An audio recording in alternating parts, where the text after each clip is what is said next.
man. What is this game of life? What are your thoughts?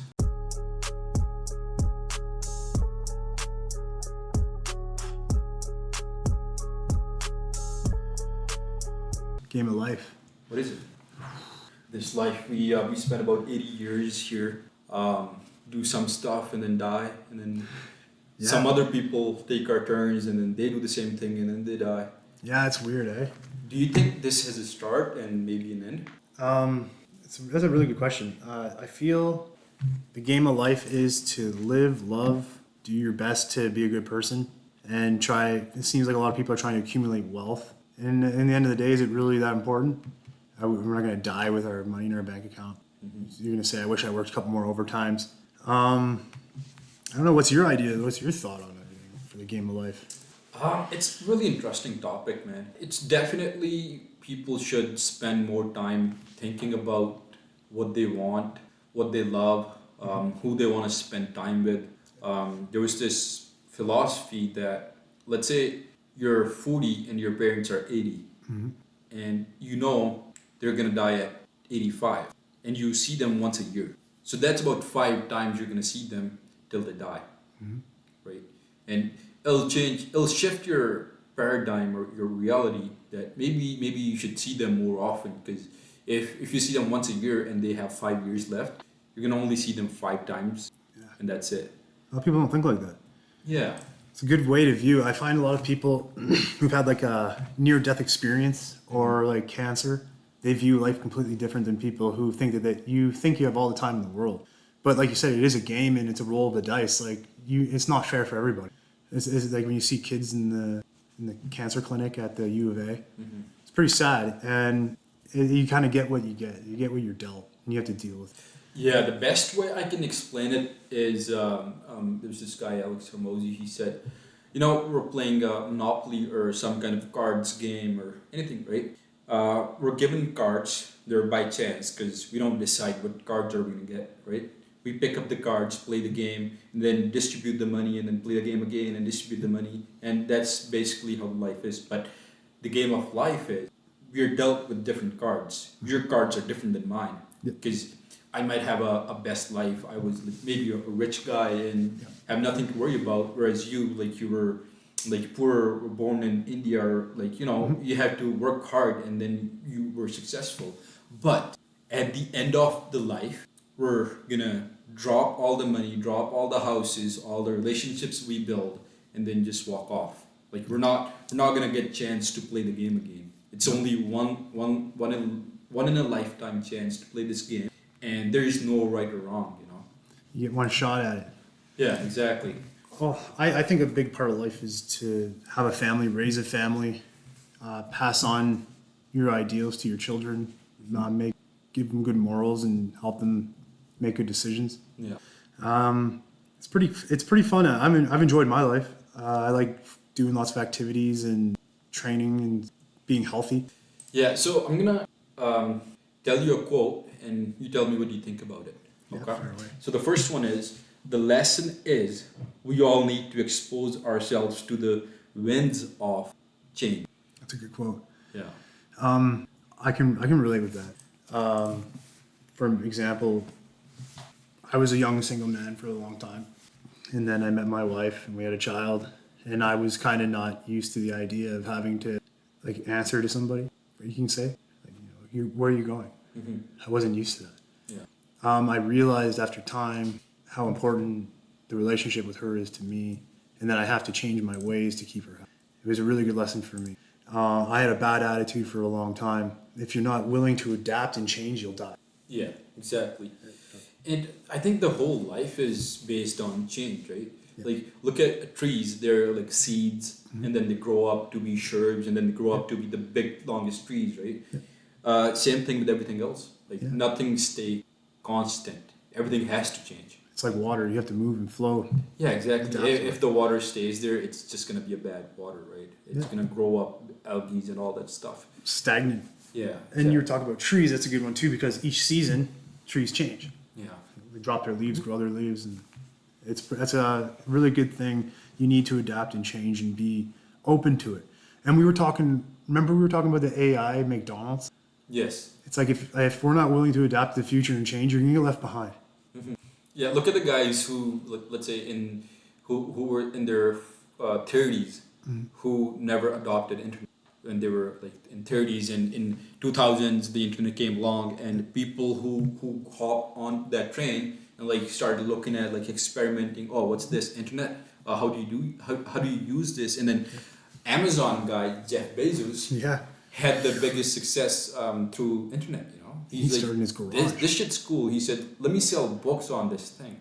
Yeah. And he started selling books, and people like, you're crazy, man. We have libraries, we have like all these bookshops. Who's gonna come up to your weird ass Your website. website? Or people probably didn't even know it was called website back then, right? But like Yeah. the same thing with AI. If we don't hop into this train, we're gonna be left behind. You know.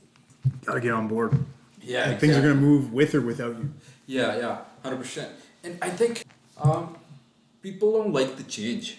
People, because I was talking to a few friends, and if something changes, let's say the smallest change happens, let's say their schedule's different today, and they complain about it. They're saying that, yeah, I hate this job because I didn't get the spot I wanted. I'm not working the place I wanted to work at. Yeah. You know, like it's understandable. Like people get frustrated over small issues, but like if you zoom out and look at like, it's not a big deal, and like change is important. You gotta adapt to that change. Change is hard. Like so I don't really, nobody really likes change. Like if you have to go and move, it's very stressful. It can be stressful. The unknown is unstressful. But if you're not willing to try new things, like I said earlier, you're gonna get left behind. Yeah. You have to adapt and try to evolve. Yeah. With everything. All the successful people have one thing in common. They find a problem and they find an effective way to solve that problem. You know. That's true. And the bigger problem you solve, I think it was Elon Musk who said this, the bigger problem you solve, the more money you make. You know, if the whole world is facing this one specific problem, and then you come along and start charging $50 per person to like solve this problem, Yep. or make a software or a website that charges $50, you're gonna be the richest person in the world. You know. Yeah. Yeah. It's pretty cool. Yeah. Exactly. Smart guy. Yeah, 100%. So the quote number 2 is, remember too that your time is your one finite source. And when you say yes to one thing, you're inevitably saying no to the other. Okay.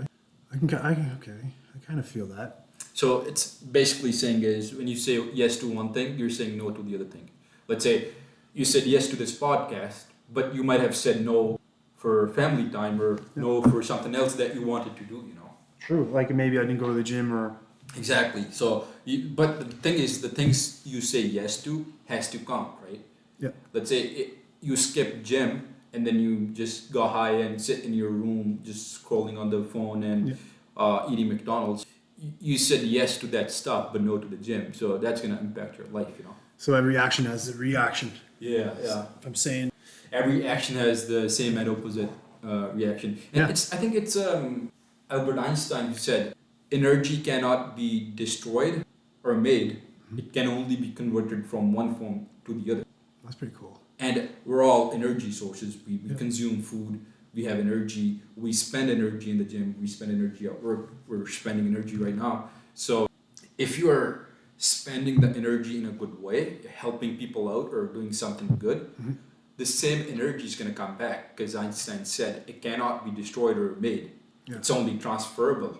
If you give out the energy, the same energy is going to come back to you in like different ways. Let's say you help someone with, let's say you help for your whole life, you help one person giving up money, or let's say your old mom, for example, you know, like she's like 80, 90, and you're just giving her money or giving her whatever she needs. And eventually you made, let's say, $1 million because you've been helping her for 20, 30 years, right? And it's going to come back to you in some, not just money, but some other form. You know? Even if it's not money, it's like the time you had with your mom, or like my grandmother, my great grandmother, when she was elderly and my great grandfather passed away, my mom took her in. I remember my mom spent countless hours, money, her time helping her, and she didn't want anything in return.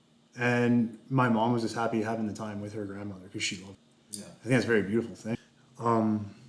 It is, yeah. I mean, money is not the only thing. There's like different uh, currencies. Like happiness is a currency. You know, like if we make other people happy, you'll be happy too. It just comes back to you. You ever had that old saying, "What goes around comes around"? Yes. So I have a funny story, and it kind of sucks because I got injured. But I had a buddy, and he constantly was getting injured. And I remember like back when I was pretty young then. I was pretty buff into the steroids and the gym. I kind of had like a big ego too, and like I used to look down on people that were like, it sounds horrible to say, but like if someone was injured or like they couldn't keep up, or and I'd be like, oh, what a kind of thinking to myself like, what a loser, what an inferior human being, like what a loser. Yeah. And then not about him, but like just I'm like, how's this guy hurt? Yeah. Come on. And now it's funny because I said to my wife the other day, I'm like, it's kind of like God paid me back. It's like what goes around comes around, because then I got hit on the head, I hurt my back, and then I was just walking and tripped right after we talked about me going back to jiu-jitsu, which I was so happy about. And my knee was the size of a friggin' grapefruit now. Wow. And I can barely walk around. Shit. So now look what happened to me. And I think it's kind of like the energy you were talking about. Yeah. I put out that bad energy into the universe and it came back on me. It was such a strange feeling. Yeah. My mom told me this similar story. She used to mock old people when she was a kid. Like she just like old people, how they walk, and just like like what kids do. And then what happened was when she was like 25 or something, 26, she got arthritis, and she's been sick for 25 years now. Jesus. I'm not saying she did anything bad, No. but like the same story you just told me, like she was like she might not even have a bad intention, but like if you're thinking of like what a loser, this guy got injured, and then you got injured 10 years down the road. Yeah. It's like the reciprocity of that same energy comes back to you, you know. It's teaching you a lesson, and it's kind of a very similar story happened to me when you're first getting to be an adolescent, like teenager. My sister had a couple pimples on her face, and we were standing at the bus station. Mm-hmm. And me being like 8 years old, I was probably 10 because she's 2 years older than me, and I called her wart face. And you'll never believe what happened to me when I turned 13, 14. I had such bad acne; it was all over my back, all over my face, all over my chest, and I couldn't even look people in the face because it was so embarrassing. Yeah. And I was like, and then finally she said to me one day, she's like, "You remember when you made fun of me?" And then guess what happened to my brother? My younger brother made comments to me about my acne. And then it came back on him, and he would end up on the same type of medication I was on. I went on Accutane. Yeah. But he ended up having to go on, and I think his was just as bad or worse as mine. So it's what goes around comes around. You get taught a lesson, and it's valuable. It really opened my eyes to not say rude things to people if you're thinking something. You can keep it to yourself and put that energy out there. Yeah, exactly. And I think I was 18, maybe 16, 17 when I started like reading random books, because my dad was big into books. Mm-hmm. So what I did was, just picking up any books and then start reading. And what happened was internally I stopped talking that much because I was having thoughts with myself, just reading books and just like talking, watching the same thoughts again and again, whatever is it that book, And then what I learned down the road was like talking is because we spend energy while talking, right? Right now we're talking and we're spending energy. So when we talk, I said to myself that I make sure that either when I talk has to be something productive, something that's helping someone, something that's a good knowledge or whatever, or I don't need to talk. And 5 years down the road right now, like I'm not introvert, but I'm not shy. You know what I'm saying? Like I talk to people, but I just don't talk that much. And I just don't like to talk that much. You think before you speak. Yeah, exactly. And I feel like most of the things, I was talking to my dad about the same thing, and he was just like talking about different issues that we had in the family and stuff. And I was like, you know what? 90% of the things we talk about but like are not needed to be talked about. We're just like talking just cause. But 90% of the things or words can be avoided. Yeah. And it seems like a sad part, but it's not actually. This is me. I like it. I don't like to talk that much, and when I talk, I like to talk to good people like Yeah. It's active listening, and it's really key. I was really bad for that. I used to, opposite yourself, I talk too much. Mm-hmm. So I've been having to work on my active listening and actually engaging what you're saying, looking you in the like Yeah. another person in the eyes while you're speaking, and making you sure you understand. If I don't understand something, I'll ask you to repeat yourself. 100%. I'll try to understand Yeah. what you're saying. Yeah. And it is hard. And I had a good friend. He was a really quiet guy, really smart, really wise guy growing up. He was one of my best buddies. And I don't know, one time we were driving around and he said, I always liked you because you talk so much. He's like, I'm so quiet. And I said, why is that, Matt? And my buddy, his name's Brandon, he said to me, do you know, he's like, you have 2 eyes, 2 ears, and 1 mouth for a reason. He's like, God gave you 2 ears because you're supposed to listen twice as much as you talk. And I was like, holy crap. What a wise thing to say. Ah, wise words, yeah. Very wise. 100%. But you ever thought about it like that? Yeah, no, I agree. I've heard that saying before too. Even like back in the days, like the older guys, the wise guys, they used to say the same thing. Like, you're given 2 ears and 1 mouth for a reason. Yeah. You should listen more because we don't know, because our ego tells us we know everything, but we don't really know anything, Yeah. And the more we listen, the more we see, the more we're going to get more information, and, we can process that information for something good. It's very wise people, eh? Yeah, 100%. Okay, so the third quote is, success breeds compliancy. Yeah, compliancy breeds failure. Only the paranoid survives. That was from that book I was talking about, Only the Paranoid Survives by Andrew Grove. Yeah. And I think he's talking about, once you're successful, not as in like a rich guy, but let's say we're successful right now. We're mid rich, we're not poor, and We're in the middle class, right? we're the middle Good class. jobs. Yeah, 100%. We have good jobs, but I don't like the mediocre, being mediocre. Like if you're poor, you have to do something to make yourself richer. Make your family enough money so that everybody can survive. It's a struggle. Once you come to the middle class, you're kind of a comfortable spot because the amount of work you do is equal to the money you make.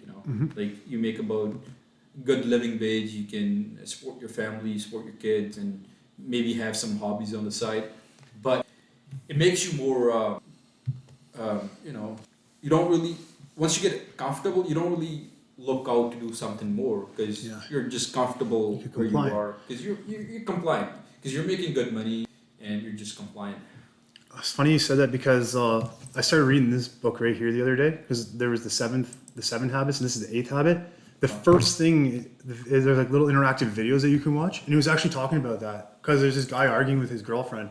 She had dinner made, he wasn't home yet, and he comes in all excited, and he said, "I got the job." Like he had this like really important CEO job, and she said to him, she's like, "Well, in 100 years, will this matter?"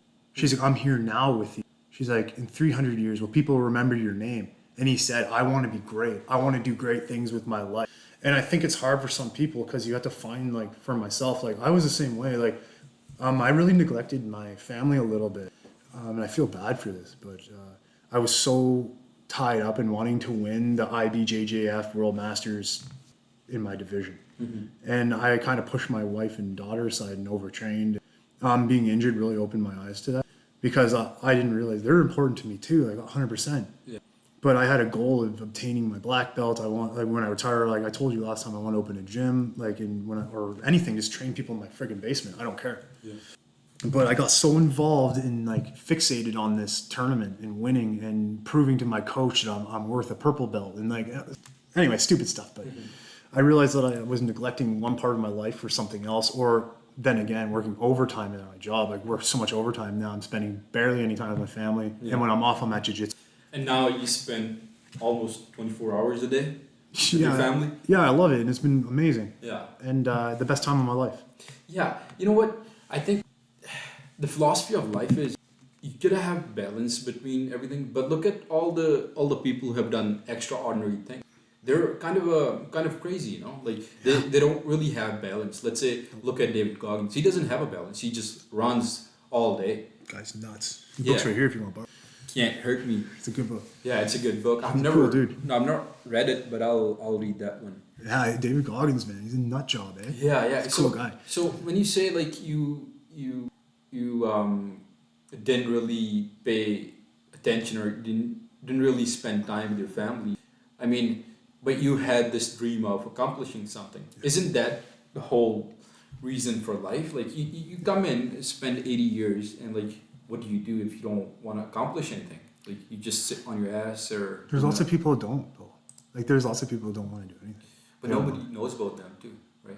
Exactly. And like, have you ever seen that movie Troy Yes. with Brad Pitt? You know the opening, like the very beginning, where they're like a megalithus and that behemoth of a man walks up with all like the traps up to his head, and they're like Achilles, and he's not there. And that young boy rides up on the horse. He's like, Achilles, like they're calling you for battle, and he's like, I wouldn't want to fight him. And he turns and looks at Achilles like, and that's why no one will remember your name. Yeah. And we all, do you know who Achilles is? Yes. I know who it is. Yeah. And that guy's been dead for how long? If it was like obviously it was probably based on a real person. I think so. Yeah. Like, and we all know who that is to this day. Yeah. Exactly. So I guess like he had a really good insight on that. Yeah. But then again, like extraordinary people, for instance, like if you ever read like who Gordon Ryan is, like the jiu-jitsu guy. Yes. Probably king- the best grappler. The King Gordon Ryan. Yeah. Yeah, like the best like no-gi jiu-jitsu grappling guy in the world. Yeah.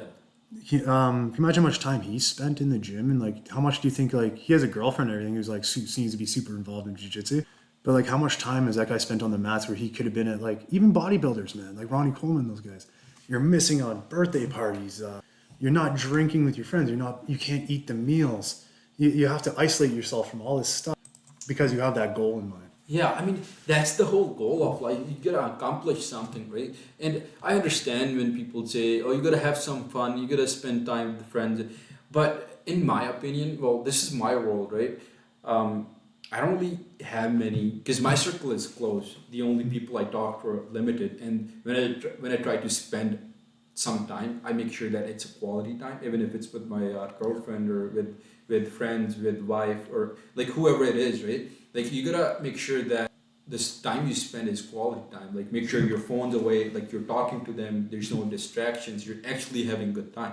You know? And then I see people saying, oh, you gotta enjoy some time, and then the enjoyment that they do is like take drugs and just like doing stupid shit. So that's not really my type of fun. Like distracting themselves. Yeah. And if that's fun for you, that's cool, man. You wanna Yeah, exactly. And for me, the fun stuff is like focusing on a goal, doing something productive, and like actually doing good, And then any little time I have, I make sure that I spend it with my family or with friends. It's a good way to look at it. It's quality over quantity. Yes. You don't need tons. You just need the right people to have a good time. Yeah. Spend your time. And most of the people, like 90% of the people we know, we're not gonna, because my friend had a dad. He said 90% of the people we meet throughout our lifetime, we're not going to remember them because they only spent like 6 months, a year, or 2 years, because that was the only lifespan we spend with them, right? Wow. But there's only like your parents, your kids, your wife, like maybe a few close friends are gonna stay with you for almost forever, Wow. And your family's always there, right? Your family's family's forever. Yeah. Even if you're not close, or Yeah. they're still your family. Yeah, exactly. Dad sounds like a wise guy. Yeah, and because the guy was like in college at the time. It was like 5 years ago, and he told me this story 5 years ago, and I was going through something similar. I was like, because I used to be shy and introvert, and when I heard that, I was like, that is actually true. Why am I looking for friends, or why am I like feeling like I don't have any friends, or I don't have any good friends? Because most of the people we hang around with don't really matter, because you'll go different ways in a few days or a few months or a few years, like, but eventually, like, I was getting fulfilled by just being myself. Yeah. And like, investing my time into books or reading some skills or whatever, and eventually, like, funny thing, I was talking to my dad yesterday. I told him, last year, like in 2022, I wanted to do so many things. I wanted to do editing. I wanted to start jiu-jitsu and something mixed martial arts. Yeah. And I was looking at this different courses in different schools. They were charging $150, $200 a month. And then I realized yesterday I've been doing jiu-jitsu for 6 months. and I didn't even pay for that. Yeah, and you're doing it at work still? Yeah. With McLeod and... We do it. I think McLeod's going to a different shift, but Oh, yeah. shit. So I didn't even realize that I wanted to do this thing for the longest time, but then it just happened, and then I forgot about it. Yeah. You know, like I'm still training, but like if you think good things, and if you progress in life, it's the same thing. The reciprocity of that same energy is gonna come back to you. I was talking about that, sorry, about the law of attraction. Yeah.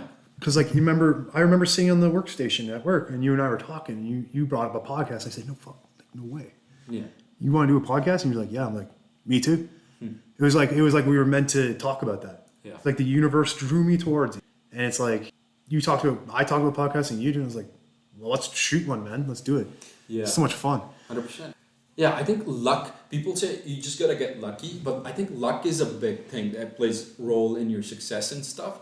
But if you're not doing anything to go close to your goal, you're not gonna get lucky. Because look, like like you said, we talked about it, but we also worked on it. Yeah. We like the first podcast was okay, the second one was a little better, but like look at now, like we're slowly progressing and we're slowly like getting the feedback and whatever. Like we're getting close to that goal that we want. It's pretty cool, and it's funny because you're talking about the first podcast, and like every other word I said was like or and I was like, oh damn, I sound like Justin Trudeau. But yeah, and what we were talking about earlier, remember you're talking about like fragments of time of knowing people. Mm-hmm. My dad also said something similar to me when I was in high school. Do you remember high school? Yes. How important was your like social, like like having friends and like people, like was that important to you? No, not at all. So for myself, it was like I kind of like gained my appreciation for myself by like being popular and knowing people. Like that was super important to me, and like I had to portray this image. Mm-hmm. And I remember one day my dad and I sat down, and I was like getting into the party scene, hanging out with some bad kids and stuff. And my dad's like, honestly, he's like, can I tell you something? He's like, where do you see yourself in 5 years after high school? I was like, I don't know. He's like, where do you see yourself in 10 years after high school? I was like, I don't know. He's like, can I tell you one important thing right now? He's like, these guys you're hanging out with, he's like, they seem really important to you now. He's like, but I guarantee by the time you're 25, he's like, you won't even see half these guys. And I still have some good friends from high school and like keep up with guys and girls, or mostly guys because like I hung out with dudes. Right? But I still know these people, but they're nowhere to be seen. Like these people, I would put these people first before my mom and dad and go hang out with them. It was so important to go party, and now they're nowhere to be seen. But still in my life, my mom and dad. Yeah. Like my wife said something similar to me like that once too. She's like, you gotta stop putting sort of like these friendships and stuff more emphasis on that than your family, because we're always going to be here for you. And these guys and whoever think you're your friends, they might not be around, and then if we're gone, what do you have left? Yeah. I'm like, well, good way to look at it. Yeah. Not saying that friendships aren't important, but you still need to have friends. You need to know what priorities are most important to you first. Yeah, no, I believe in quality over quantity, man. Honestly, any time of the day, I don't want many friends. The only friends I want are like the good friends. Like actually, we hang out and do some productive stuff. Mm-hmm. Like if we're just like not doing anything productive, let's say, what's the point of hanging out? And this has been my life forever now, like 25 years now. Yeah. Like I started when I was 20 years old. Like I was like, I need to do something productive. I need to do something with my life. Mm-hmm. Like take one step at a time. Like your dad said, where do you look at yourself in 5 years? Like if you don't have the answer to that, you should have an answer. Like not a clear picture, but like something blurry should help you. Oh shit! You just reminded me of something so cool. You want to see a really good movie? Have you seen King Richard? No. Do you know Serena and Venus Williams are? Yes. Like the greatest tennis players of all time. Yeah. King Richard is on Netflix right now with Will Smith. Okay. Holy, that guy had a plan, and if you don't plan, you plan to fail. I think he said. Wow. And it's a really good movie, man. You should watch it. If you don't have a plan, you plan to fail. Yeah. Is that the quote? I'm pretty sure it is. Wow. No, that's a good quote. Yeah. What he said, and it reminded me of that. Like, I was like, oh my god! Like, you need to have a plan. You need to know what you're doing. And even in these books I'm reading, like, you should have a daily plan, a weekly plan, a monthly plan, and like just plan out what you're gonna do. Like work schedule, like phone calls, bills are due. Just have everything organized and be planned. And it's not only even planned to be successful. The plan is to be, like we're animals, right? Our monkey brain jumps from one place to the other. If you don't have a clear path to go to, like we'll just like do something and then do something here, do something there. We'll just jump on to different things. We won't do anything. You know, Distracted. like look at the TikTok, look at the like the Facebook and the YouTube. Like we scroll all day. We Yeah, don't I get caught in that too. Yeah, we don't get enough of it. Like it It's doesn't addicting. matter. The next day we do the same thing again. It's an addiction for a lot of people. Yeah, it's a monkey brain thing, you know. Like if you don't have written down on your book, let's say tomorrow you get up, you wanna do something. Let's say cut out the grass, clean up the house, and all that stuff. But if you don't do that, you'll get up straight to the phone and scroll your life away for 3-4 hours, and then you eat food, you sleep, you get up, you do the same thing again. And then you don't feel good about it because you look in your backyard and your grass is 3 feet high and the dog shit is piling up to the door. Yeah. You gotta take care of stuff, right? Yeah, exactly. You need plan for everything. Right? If you don't have any plan, you're distracted. If you don't have a good plan, you plan to fail. It was really a good saying. I thought it was pretty cool. No, I like it. I'll keep it. It's a good thing. Yeah, 100%. What else? I think it's. You got another quote there? I was just gonna look at it. I got a whole book of quotes. No, I don't. I could. There's some pretty good shit in there. Yeah. The first book I started reading was there was this book in Punjabi by Narendra Singh Kapoor. So this guy, his whole book was like 1 sentence, 2 sentence quotes, like his lifelong quotes, like Wow. by himself. So it was such a cool book, man. Like It's cool. that made me love books a lot. Is there an English version? No, it was like it was a Punjabi book, but it was like I'm not sure. There might be some English versions of that same book, but it was all like quotes. You can like stop anywhere you want. You can start anywhere you want because it's only like 1 or 2 sentences.